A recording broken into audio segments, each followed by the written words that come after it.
Hi, thanks for checking out this video. I had no intention of making one today, but I think I should. My name is Rachel. Thanks for joining my video here. Thanks for checking out my channel. I tend to post a lot lately about Outschool. I am working full-time now with Outschool and I love it. And if you've seen any of the rest of my videos, I have nothing negative to say about Outschool, and I still don't. However, I had the worst class ever this week. Now, respectfully, I will be pretty vague about it because it surely could happen that the parent could be watching this video. And I would not want to do anything to make things worse. But holy cow, let me just say, when I was teaching online ESL, I taught with VIP Kid, GoGo Kid, and Zebra English, and found there were so many similarities. I found that as I kept going and was getting more burned out, and maybe there was a connection there, as I was getting more burned out, I was having more students at all of the platforms for online ESL who were getting more disrespectful, parents who were being more disrespectful, students who didn't want to be there, who didn't want to be in class, who were doing everything the opposite of what they should have done. It just wasn't worth my time. And that was one of the things that happened that helped me along to realize that I need a break. Well, I have been with Outschool, I don't know, July or August was about when I started. And it's October 21st right now. So not too terribly long, but enough that I feel really good about how things are going. And I have had amazing students. I have seen posts on Facebook groups where other people have had to, I guess, discipline, for lack of a better word, students in their learners in their class, or send them back to the waiting room, or send a message to mom. And I just hadn't ever dealt with that until this week. I had a class that has always gone super well. It's just the nature of what the theme for this class is. It has nothing to do with me, I don't think. But this class has always gone well. Always had good reviews. The kids liked it. All good. Well, it was a sibling group. Like I said, I'm going to leave this very vague in case it comes back to bite me.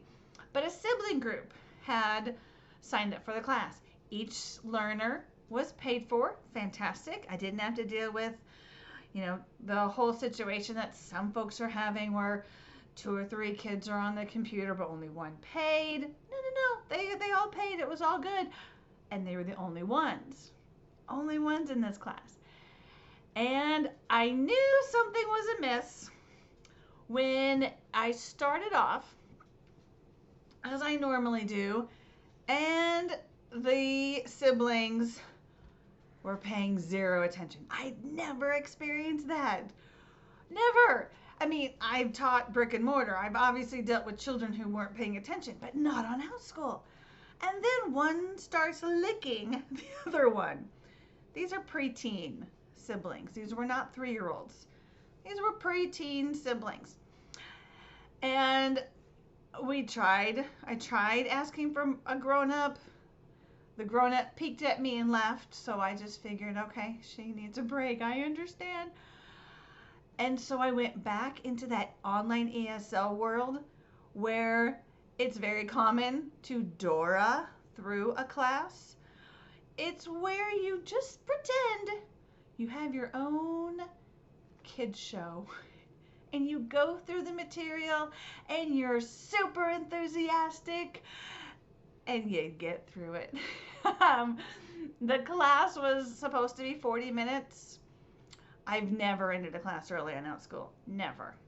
Even when I had one learner and I told parents I'd be ending early, I have, now that I think about that, one class was a 45-minute class, but it had one learner.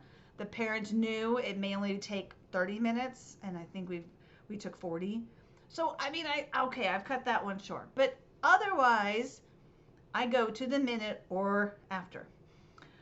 Now this one, this one was supposed to go 40 minutes. I did not extend. I did not do anything more than be super enthusiastic, Dora through the class, and 32 minutes into it, bye, great to see you, hope to see you again, goodbye. I did not do any of the things I had learned on the Facebook groups. I did not send them to the waiting room. I didn't do anything. All I did was turn the camera off and kept going. So I have realized I have a lot of work I still need to learn as far as having that plan.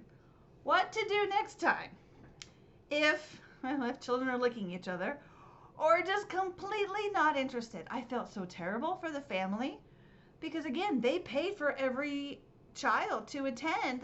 They paid a good amount of money, I think. And boy, oh boy, those kids were not having it. So I would love to hear your stories. Have you had your worst class ever yet? What did you do? Obviously, I did not handle it well. I could have handled it much better. 2 minutes in, I was brainstorming, how do I just log out of here and be done? I knew I couldn't do that. But I know now I need to go back and figure out, okay, how do I kick them back in the waiting room? How can I go on my phone, contact the parent and say, we need your help, come sit with them? I don't know. All I know, it was a complete disaster. It completely humbled me that you just realize, okay, I am so far from perfect, so much more to learn, and that kids really are kids, and they were having a blast. They just wanted nothing to do with my class. So down below in the comments, tell us about your worst class. And if you haven't had one, awesome, good for you, I'm jealous. And more importantly, what steps did you take to improve the class or to handle the discipline? Because, man, I need to learn from you guys.